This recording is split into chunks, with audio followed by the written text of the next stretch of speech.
अस्सलाम वालेकुम मेरे भाइयों, मेरे दोस्तों। लाइव आके अगर मेरी आवाज़ आ रही है तो कमेंट करना, कुछ बातें करनी है आज। अगर मेरी आवाज़ आए तो नीचे कमेंट करना। ओके, ठीक है।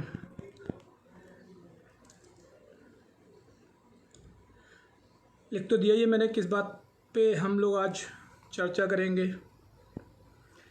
नीचे लिखो, मैसेज करो, आवाज़ आ रही है या नहीं आ रही है, फिर बात करते हैं। बहुत ज़्यादा फेक न्यूज़ का ठेका ले रखा है इंडियन मीडिया ने, तो सोचा आज उस पर बात करें। अच्छा,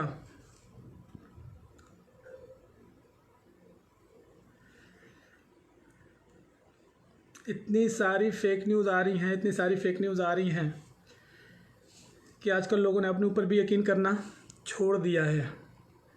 ऐसा लगता है लोगों के अंदर के जो नॉलेज है, जो ज्ञान है और जो काबिलियत है, उस पर कुछ रह ही नहीं गया। वो सीधे डिपेंड करेगा कि मीडिया क्या बोल रही है, और मीडिया जो बोलती है वो ऐसा लगता है कि वो एकदम सच बोल रही है।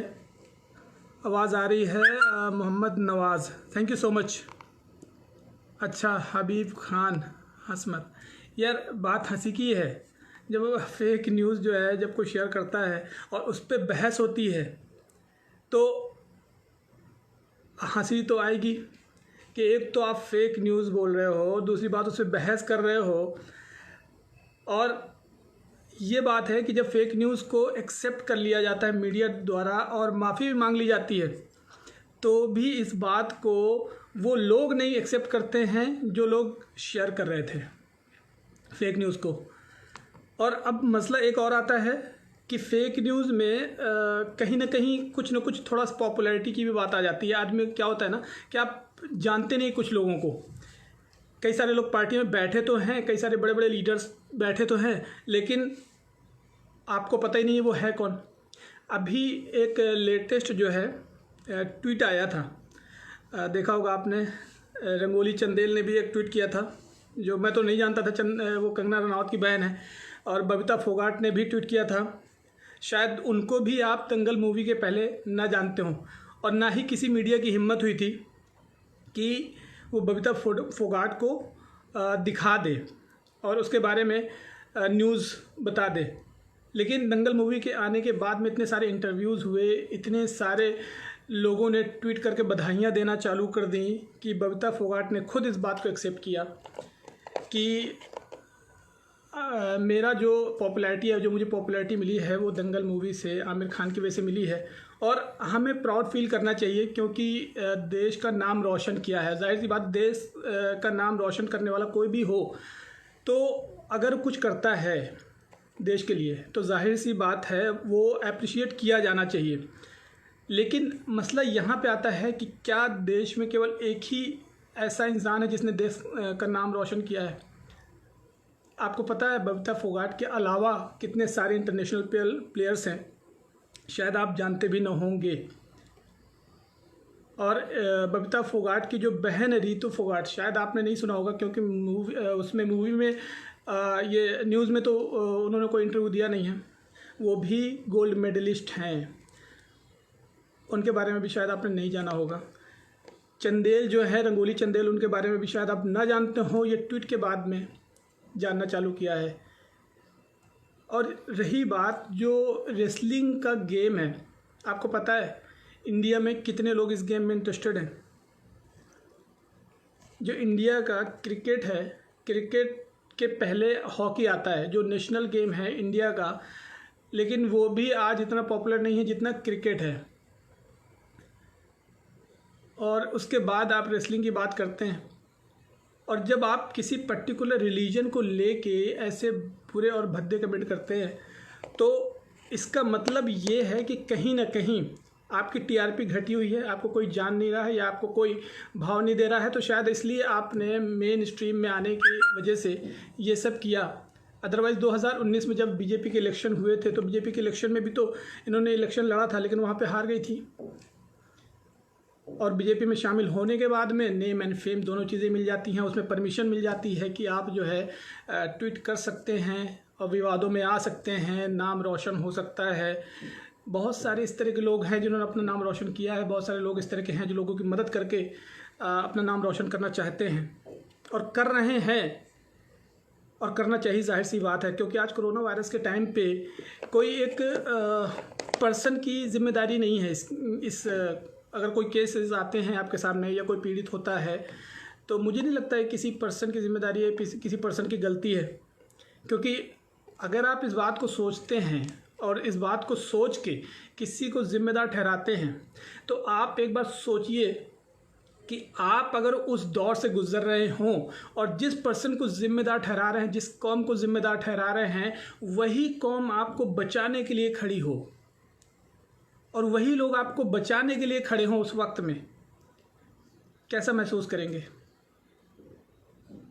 आप बताएं, कैसा फील करेंगे उस टाइम पे कि जिस टाइम पे आप किसी के ऊपर इल्ज़ाम रख रहे हों, किसी कौम के ऊपर, और आपके साथ मुसीबत आ जाए। अब मुसीबत आ जाने के बाद में फिर आपको उसी कौम के या उसी पर्सन के सामने जाके खड़ा होना पड़े, हेल्प की ज़रूरत पड़ जाए, तो क्या आपको अच्छा फील होगा? नेशनल प्लेयर या इंटरनेशनल प्लेयर हो जाना ये बड़ी बात है और अच्छी बात है, प्राउड फील करना चाहिए। और सभी लोगों ने जिस टाइम पे आपको गोल्ड मेडल मिला था, हिंदुस्तान की एक एक पर्सनैलिटी, एक एक बंदे ने, चाहे वो किसी भी कौम का हो, सब ने सेलिब्रेट किया था। आपको पता है, चाहे वो मुसलमान हो, चाहे हिंदू हो, चाहे सिख हो या ईसाई हो, क्योंकि आपने किसी एक रिलीजन के लिए गोल्ड मेडल नहीं जीता था, आपने इंडिया के लिए गोल्ड मेडल जीता था। और इंडिया के लिए गोल्ड मेडल अगर जीता था तो जाहिर सी बात है आपने इंडिया को रिप्रेजेंट किया था, ना कि किसी रिलीजन को।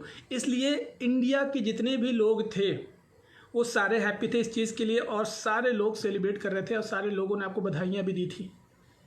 लेकिन मसला यहाँ पे आता है कि जब आप इस लेवल पे आने के बाद, मूवी के बाद जब आपको एक लेवल मिलता है और उस लेवल पे पहुँचने के बाद में आप किसी एक पर्टिकुलर कौम के कुछ लोगों को गालियों से नवाजती हैं, तो उस टाइम पे आपकी प्रेस्टीज जो है, वो प्रतिष्ठा जो है, वो शायद कहीं ना कहीं कम होने लगती है। आपको पता है हिंदुस्तान में 135 करोड़ लोग अगर आपको जानते होंगे तो 135 लोग आपको पसंद भी करते थे, 135 लोग आपको पसंद करते थे। लेकिन मसला यहाँ पे आता था कि 135 लोग जो है आपको एक प्लेयर के रूप में जानते थे, ना कि आपको एक बीजेपी लीडर के रूप में जानते थे। लेकिन आपके ट्वीट के बाद में आपको बीजेपी लीडर के रूप में जानने लगे। और बड़ी बात तो यह है कि उसके बाद आपको बहुत सारे लोगों ने इस बात को गलत ठहराया। बहुत सारे क्रिकेटर्स थे, बहुत सारे प्लेयर्स थे, इंटरनेशनल प्लेयर, उन्होंने रिप्लाई भी किया, जवाब भी दिया, लेकिन उसके बाद भी आपको इस बात को कह के कहीं पे भी फील नहीं हुआ कि शायद आपने गलत कहा। वर्ड्स ऐसे यूज़ किए थे, शायद कभी भी आप ज़िंदगी में इस तरह के वर्ड्स यूज़ नहीं कर सकते। वो चाहे रंगोली चंदेल हो और चाहे बबीता फोगाट की बात करूं मैं, आपको एक रिस्पेक्ट मिल रही थी। और पॉपुलर होने के दो ही तरीके होते हैं, पॉपुलर होने के दो ही तरीके होते हैं कि अगर आपने बहुत ही अच्छा काम किया है, बहुत ही ज़्यादा नेक काम किया है, तो आप पॉपुलर हो जाते हैं। और या तो आपने बहुत ही बुरा काम कर दिया या बहुत ही ज़्यादा ऐसे कुछ काम कर दिए जिससे जो है अराजकता फैल गई, या जिससे जो है दंगे फैल जाए, जिससे नुकसान हो जाए किसी का। और आपको पता है कि यहाँ पे कुछ ऐसे ही लोग होते हैं कि जो बहुत सारे लीडर्स बैठे रहते हैं जिनको कोई जानता नहीं है, तो बयान दे देते हैं, हिंदू मुस्लिम वाले बयान दे देते हैं, कुछ रेप के ऐसे बयान दे देते हैं जो मीडिया में आ जाते हैं। जब मीडिया में आ जाते हैं तो लोग उनको जानने लगते हैं, और लोग उनको जानने जब लगते हैं तो होता क्या है, देखिए कि आप भले नेगेटिव बोले, या आप पॉजिटिव बोलें। अगर आप पॉजिटिव बोलेंगे तो हो सकता है सामने ना आए, लेकिन अगर हम नेगेटिव बोलते हैं और जब मीडिया में आते हैं तो आपकी फ़ैन फॉलोइंग बढ़ने लगती है, और फ़ैन फॉलोइंग जब बढ़ने लगती है तो आपके जो व्यूज़ होते हैं, जो थॉट्स होते हैं, वो और लोगों तक शेयर किए जाते हैं। अब और लोगों तक शेयर किए जाते हैं मतलब कहने का कि आपका मकसद है अगर नफ़रत फैलाना, और नफ़रत फैलाने का मकसद से आपने एक ट्वीट किया या कुछ भी चीज़ शेयर की, तो जितने लोग देखेंगे वो शेयर करेंगे, और शेयर करेंगे तो उनको गुस्सा जब आएगा तो भी वो रिप्लाई करेंगे, लेकिन कहीं ना कहीं वो फॉलोअर्स बन जाते हैं आपके, और जितने भी फॉलोअर्स बनते जाते हैं तो आपको कहीं ना कहीं एक अच्छी फ़ैन फॉलोइंग मिल जाती, भले ही वो गाली क्यों न दे रहे हों। मसला यहाँ पे आता है कि अब मुझे नहीं, मुझे भी बहुत सारे लोग इस तरह की चीज़ों में गालियाँ देते हैं, फेसबुक पे बहुत सारे कमेंट्स आते हैं, बहुत सारे यूट्यूब पे भी आते हैं कमेंट्स, तो मुझे पता है कि अगर मैं किसी का नुकसान करूँगा और विलिंगली नुकसान करूँगा, जानबूझ के नुकसान करूँगा, जबकि मुझे पता है कि यार ये मैं अगर कुछ ऐसा बोलूँगा तो इसमें इसको हर्ट होगा, लेकिन इसमें मेरा कोई फ़ायदा नहीं होने वाला है, तो मेरा कहीं ना कहीं एक ऐसा इंटेंशन होगा। लेकिन अगर ये हो जाए कि यार ऐसा है कि मैं इसको अगर ये बोलता हूँ और मुझे 5 लाख 10 लाख रुपए 20 लाख रुपए मिलने वाले हैं, तो हो सकता है इस तरह के बहुत सारे लोग मिलेंगे आपको कि जो बोलने के लिए कुछ भी कसर नहीं छोड़ेंगे। आपको पता है एक कोबरा पोस्ट आता है, शायद बहुत सारे लोगों को पता हो, आई थिंक बहुत सारे लोग ना जानते हो। कोबरा पोस्ट का जो काम होता है वो स्टिंग करना काम होता है, और स्टिंग में आप देखना बॉलीवुड के जो लोग हैं, इवन राजू श्रीवास्तव हो या शक्ति कपूर हो या अमीषा पटेल हो या बहुत सारे बॉलीवुड एक्टर्स मिलेंगे आपको, जो ये कहते मिले हैं कि आप बताइए हमें करना क्या, हमें करना क्या, हमें किस तरह का ट्वीट करना है, हमें किस तरह की बातें शेयर करना है, हमें किस तरह की बातें बोलना है, हमें कोई दिक्कत नहीं है। अब उनका कहने का मतलब क्या है कि वो स्टिंग में यहाँ पे कहते हुए पकड़े जाते हैं, तो इसका मतलब ये है कि पैसे से कुछ भी चीज़ शेयर की जाती है, नफ़रत भी फैलाई जा सकती है, और हिंदुस्तान में सबसे ज़्यादा चीज़ें होने लगी हैं। आप देखिए कि मीडिया के कितने सारे फेक न्यूज़ आए हैं। आज यूपी गवर्नमेंट ने 78 फेक न्यूज़ को पुष्टि करके, कितने पुलिस वालों ने भी उनको हर न्यूज़ में ये बताया है कि हम खंडन करते हैं। और ये जो एबीपी न्यूज़ है और जो आज तक न्यूज़ है, जो जी न्यूज़ है, जिन्होंने नोट पे 2000 के नोट पे चिप निकाली थी और बहुत ही अच्छी तरीके से इसको समझाया था, रिप्रेजेंट किया था बहुत अच्छी तरीके से समझा के। और इसी तरह से एबीपी न्यूज़ है जो 40 अप्रैल तक लॉकडाउन बताते हैं, और इसी तरह से 120 में 280 जमाती। तो हर चीज़ को नाम लेके किसी तरीके से भी पेश करना, तो कहीं ना कहीं तो आप जानबूझ के नफ़रत फैलाने का काम कर रहे हैं, ये मीडिया का काम है। मुझे एक चीज़ आप बताओ, मीडिया अगर ये काम ना करे, और एक पत्रकारिता का जो मतलब होता है कि आप दोनों पक्ष की बातें बताएं। अगर मैं चलो ले लेता हूँ एग्जांपल, जमाती का ले लेता हूँ। अभी आपने देखा श्रद्धालुओं को भी आया था, जिसमें से बहुत सारे 1500 से ज़्यादा श्रद्धालु फंसे हुए थे और उनको बसेस भेजी गई। उधर से ऋषिकेश से भी आया था, जिसमें 200 मतलब 2 बसें वहाँ से मंगाई गई थी, उसमें अंग्रेज भी थे। इधर से आपने साई मंदिर में भी देखा होगा, बहुत सारे लोग साई मंदिर में भी, मुंबई के, महाराष्ट्र में, उधर तमिलनाडु में भी 300 से ज़्यादा लोग जो है सेलिब्रेशन करते गए। अभी आपने देखा होगा तमिलनाडु में फिर से इस तरह का सेलिब्रेशन होता आया है। तो कहने का मतलब अब कहाँ ये आता है कि अगर इन लोगों को आप मीडिया में दिखाते हैं तो जाहिर सी बात है आप दो पक्ष की बातें दिखा दो। आप एक तो ये है कि वो लॉकडाउन तोड़ के पालन किए बिना बाहर निकले। अब लॉकडाउन तोड़ के अगर निकले तो आखिरकार रीज़न क्या था? अगर वो जानबूझ के निकले तो उनके ऊपर एक्शन होना चाहिए, और अगर जानबूझ के नहीं निकले तो आखिरकार क्यों नहीं निकले।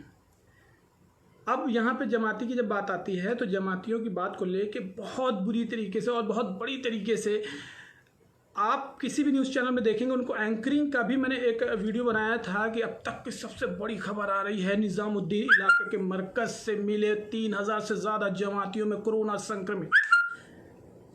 अरे आप आज लिस्ट निकल के आ रही है, किसी भी तरीके के लोग मिल रहे हैं ना, उसमें से 60 जमाती थे, उसमें से 50 जमाती थे। संक्रमित नहीं है कि 100 लोगों को संक्रमित पाया गया जिसमें से 50 लोग ठीक हो गए, नहीं, 50 लोग ठीक हो गए, उनका अलग है डेटा, लेकिन 100 लोग जो संक्रमित हुए उनमें से 50 जमाती थे। कितनी कंट्रीज़ ने, गल्फ़ कंट्रीज़ ने भी वार्निंग दी है इस बात को लेके कि और यूएस ने भी इस बात को एक्सेप्ट किया है। और इवन आज ही 19 तारीख की बात बता रहा हूँ, इधर पीएम मोदी का भी स्टेटमेंट आया है कि इस बीमारी से किसी भी तरीके का कोई जाति, धर्म, मजहब से कोई ताल्लुक़ नहीं है। अब पीएम मोदी ने अगर ये स्टेटमेंट दे दिया है, एक प्रधानमंत्री होने के बाद अगर स्टेटमेंट देते हैं, तो ये मीडिया की क्या औकात है, ये बताओ आप। मीडिया की क्या हैसियत है कि ये जो है धर्म और मजहब पे बांटना चालू कर दे।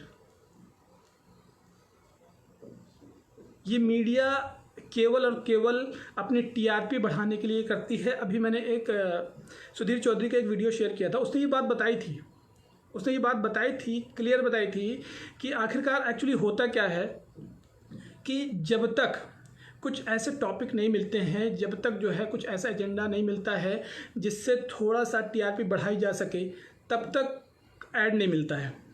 अब ऐड नहीं मिलेगा तो जाहिर सी बात है आपकी इनकम नहीं होगी। अगर आपको देखेंगे लोग ज़्यादा तो ऐड आएंगे, और ऐड आएंगे तो आपकी इनकम आएगी। अब गवर्नमेंट जब ऐड देती है तो आप सोचो कि एनडीटीवी और कुछ और एक दो चैनल, न्यूज़ 24 है, इस तरह के लोगों को गवर्नमेंट के ऐड क्यों नहीं आते हैं।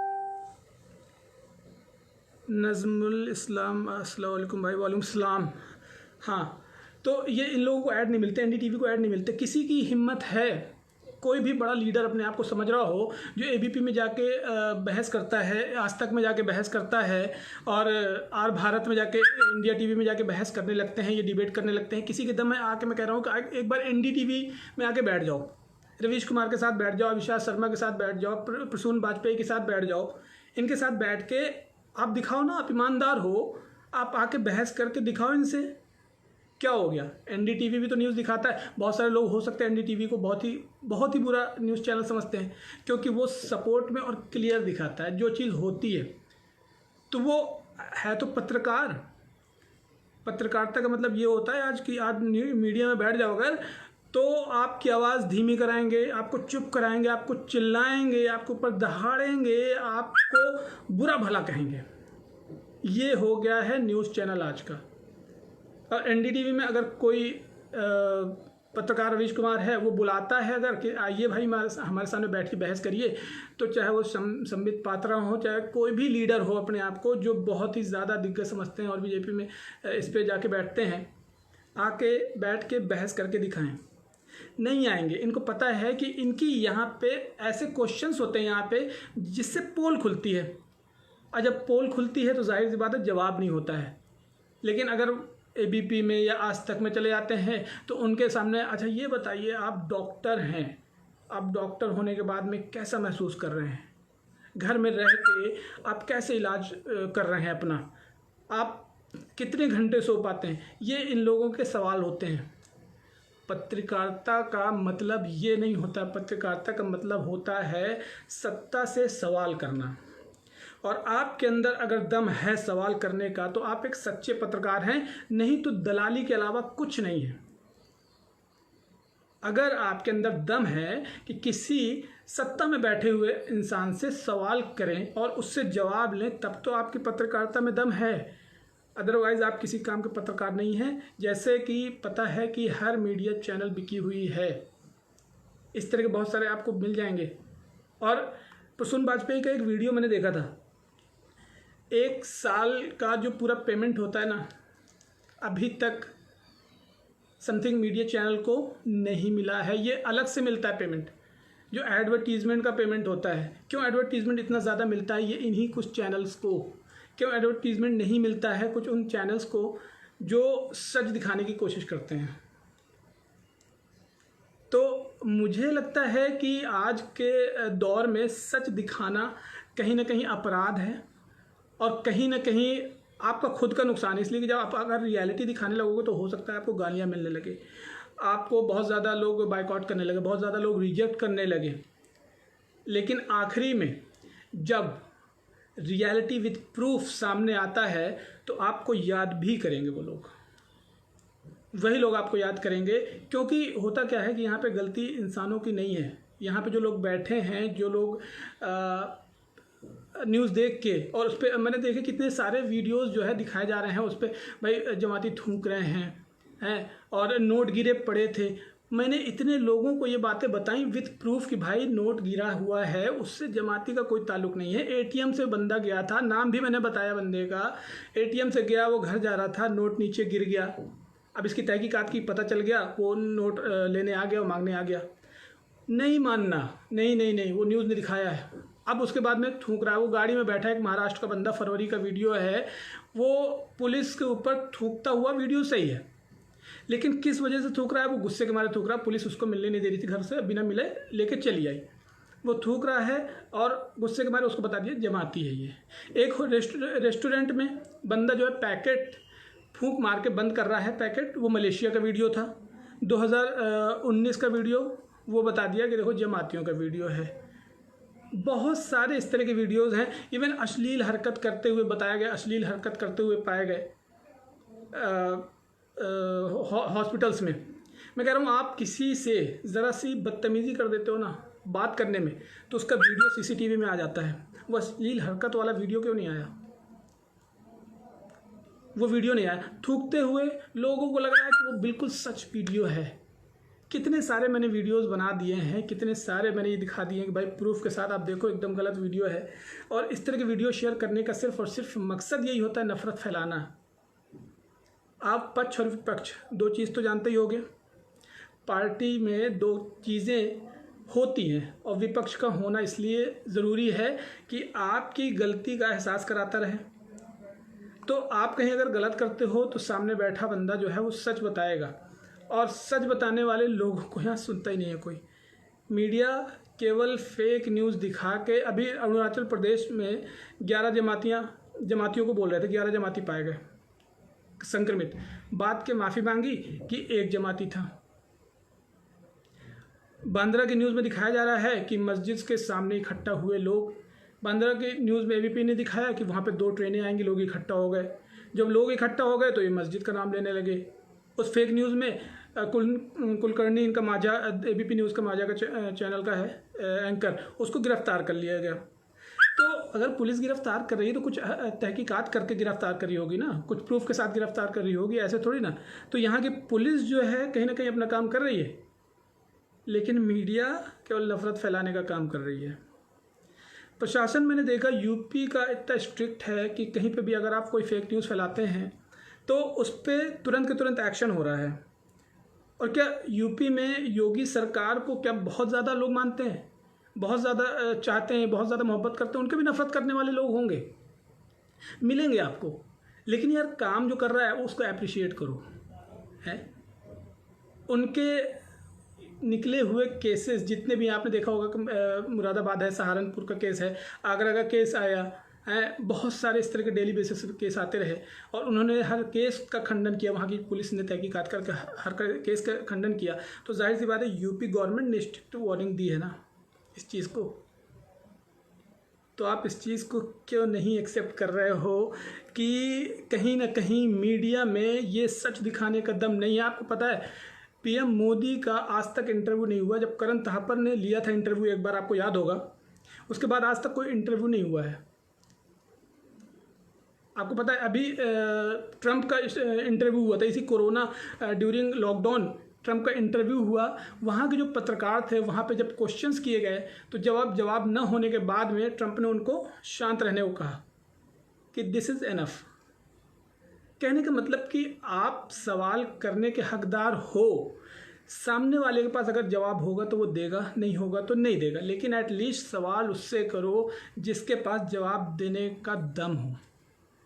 जमातियों से सवाल कर रहे हो, वहाँ मौलानाओं को बैठा के सवाल कर रहे हो, वहाँ पे जो ठेली वाले हैं उनको पूछ रहे हो कि मुसलमान हो या हिंदू हो, उनका आईडी कार्ड चेक कर रहे हो, आईडी कार्ड अगर मुस्लिम है तो उसको सब्जी नहीं लेना दे रहे हो या सब्जी उससे नहीं ले रहे हो।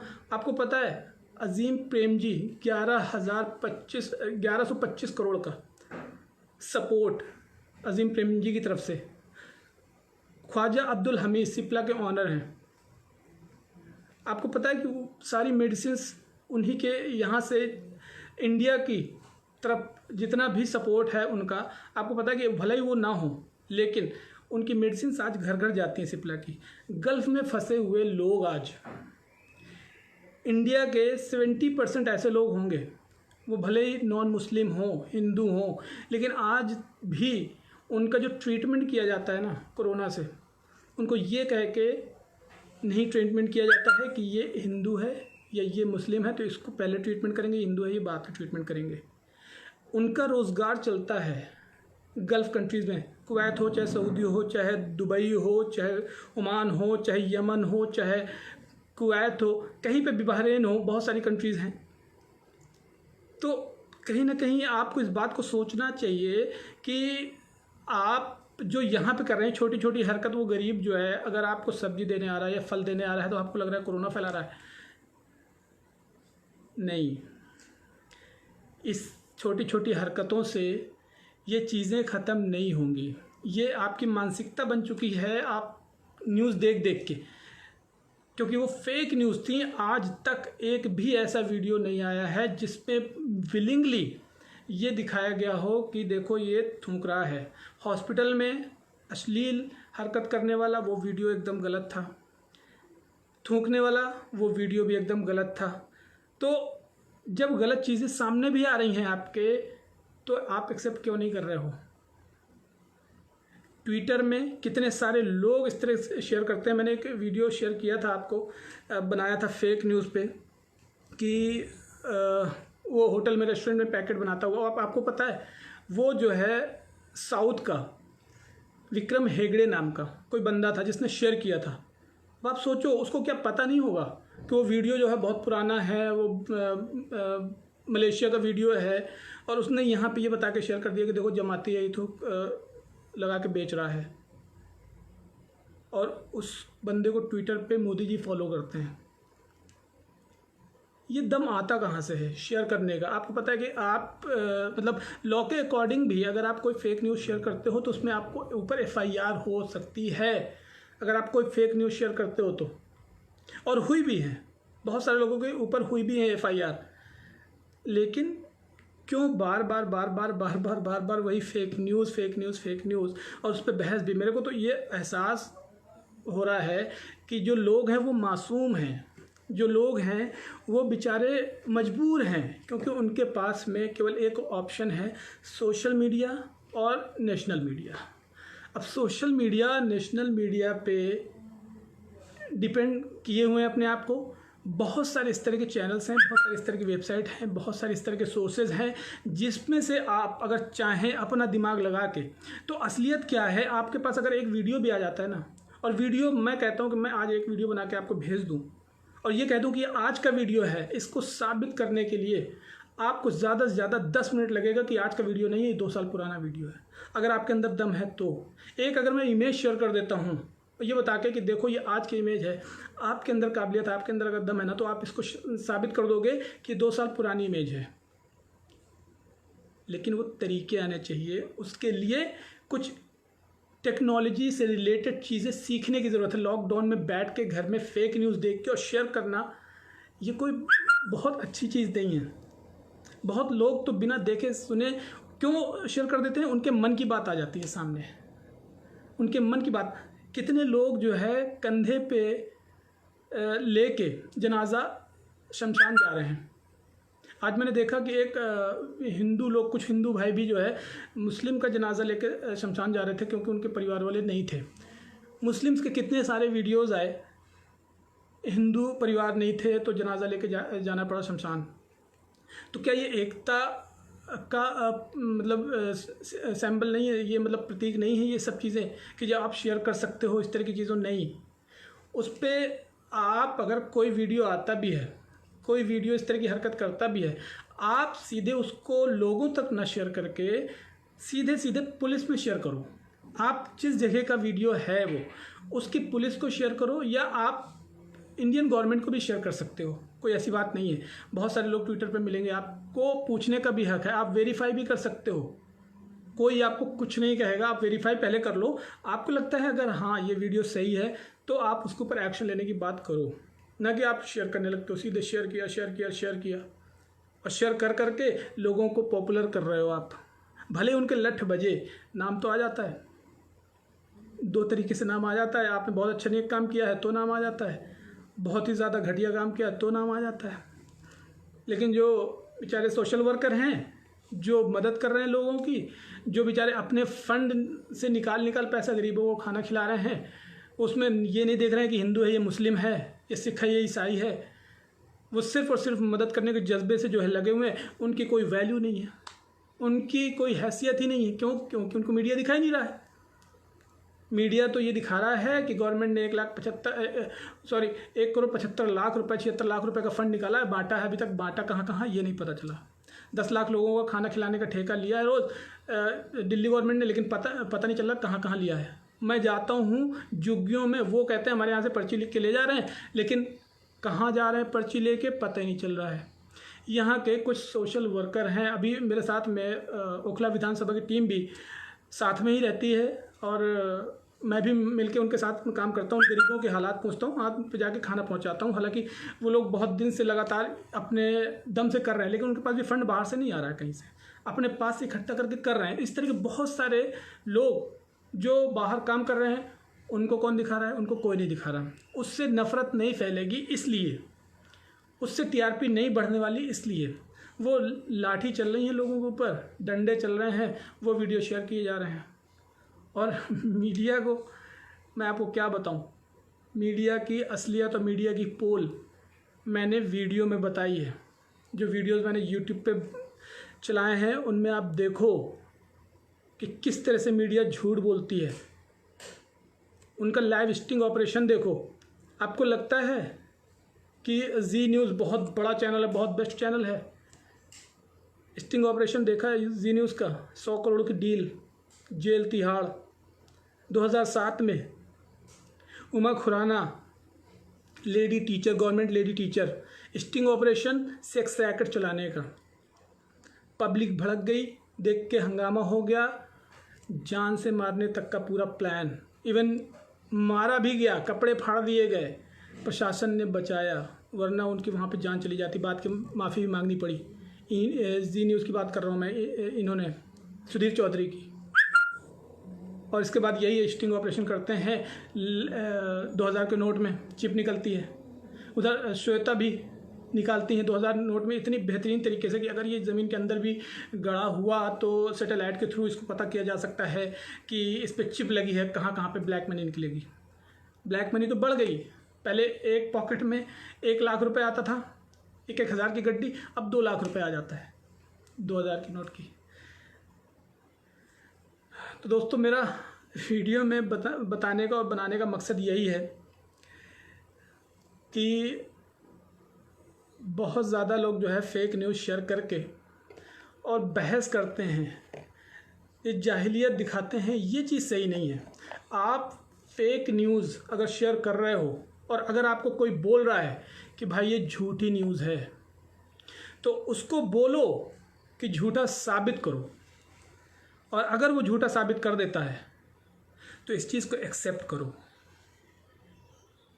इसमें कोई शर्माने वाली बात नहीं है। अगर उसने झूठा साबित कर दिया है इस चीज़ को, तो इसमें शर्माने वाली क्या बात है भाई? हाँ, एक्सेप्ट करो कि हाँ, अगर तुमने इस बात को बताया है तो मैं इस बात को जितने भी लोग शेयर करेंगे मैं बताऊंगा, क्योंकि कहीं ना कहीं आप फेक न्यूज़ को गलत साबित, ये भी अच्छी चीज़ है।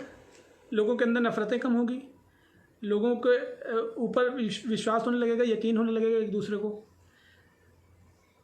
तो मुझे उम्मीद है कि आप अगर पॉपुलर बनना चाहते हैं तो किसी भी तरीके की फ़ेक न्यूज़ शेयर करके या गलत तरीके से किसी को गाली गलौज करके ट्विटर पे, और या आपके ऊपर FIR हो जाए, ऐसे आप अपने आप को पॉपुलर ना करो।